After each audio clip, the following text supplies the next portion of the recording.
We're supporting businesses and we're supporting the communities that these businesses are in. So Holden Days is obviously a big thing we do for the community.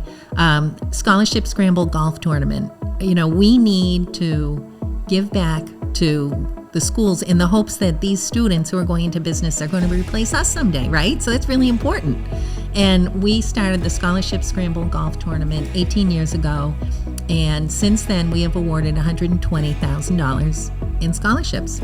And these scholarships are $2,500 scholarships, $3,000 scholarships, because, you know how expensive tuition is now. So we give these kids a check, and they can use it for whatever they need, books, computer, anything. So we're really proud of this, and this tournament is held every year in May, and people come out for it. It's an easy sell because they know it's going to the students who live in our towns who are going into business. So, it's a great way for our chamber to be able to give back, and it's been a lot of fun.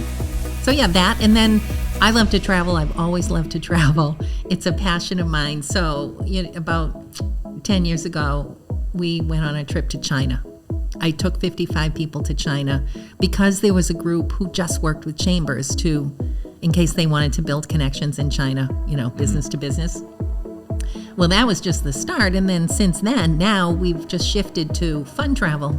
And every year we have a trip that is open to all area residents in the 7 towns that we serve and all chamber members. So, I usually have these trips sell out. They're mostly to Europe. We're going to the French Riviera this April. I have 26 people going with me.